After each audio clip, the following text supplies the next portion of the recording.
Bismillahirrahmanirrahim. Assalamualaikum warahmatullahi wabarakatuh. Perkenalkan, nama saya Nur Rahma, kelas 4 Pendidikan Agama Islam. Saya di sini akan mempresentasikan tentang kasus kesulitan siswa dalam bekerja sama kelompok dan collaborative learning. Dalam pembelajaran modern, menekankan pentingnya bekerja sama antar siswa melalui metode collaborative learning.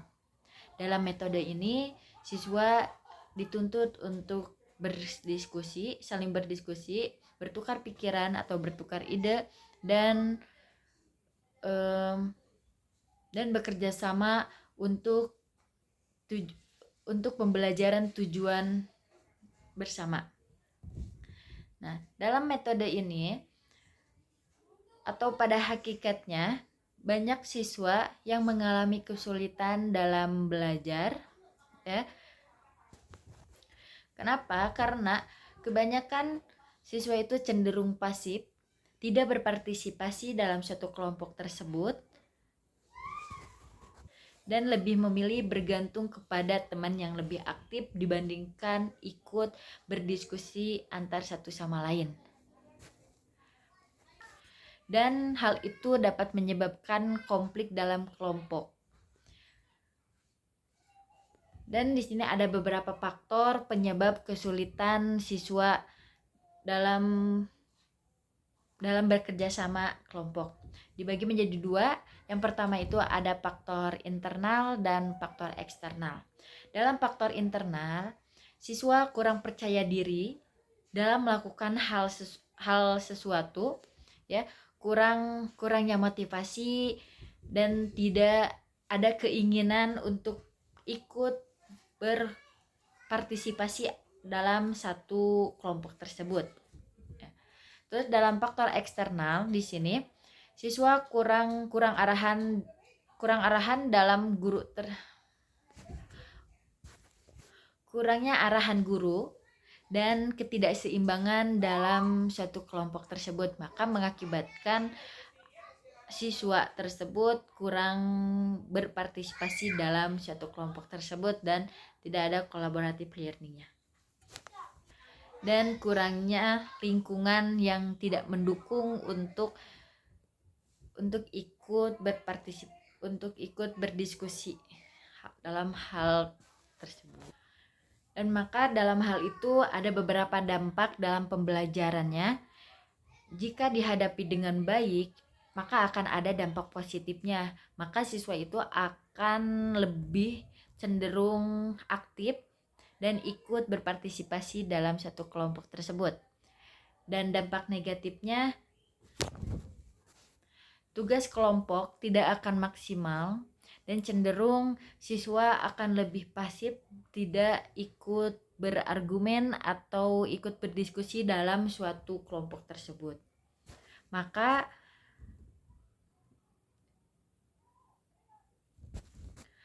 perlunya bimbingan atau arahan dari seorang guru tersebut akan mengakibatkan siswanya lebih aktif dan hidup di dalam kelas tersebut. Analisis kasus berdasarkan kajian pendidikan. Menurut teori konstruktivisme, ya, pembelajaran terjadi melalui interaksi sosial dan pengalaman bersama. Nah, dalam collaborative learning, siswa seharusnya lebih aktif membangun pengetahuan melalui diskusi dan kerjasamanya. Kasus kesulitan bekerja dalam sekelompok menunjukkan bahwa proses interaksi tersebut belum berjalan dengan baik. Ya. Jika menurut teori pembelajaran dari Albert Bandura, siswa belajar melalui pengamatan dan interaksi dengan lingkungan sekitar.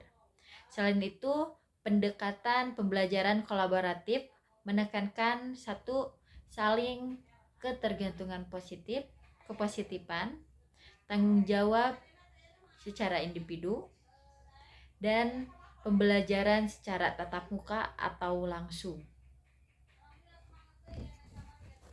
Maka hal itu akan menjadi suatu kelompok atau tugas yang lebih efektif. strategi pembelajaran untuk mengatasi kasus ini. Yang pertama, harus keseimbangan dalam memberikan kelompok, pengarahan sebelum memberikan tugas, terus melatih keterampilan sosial dan menggunakan metode pembelajaran yang tepat, memberikan nilai individu atau kelompok, dan yang terakhir memberikan motivasi dan penguatan sebelum siswa tersebut bekerja sama dan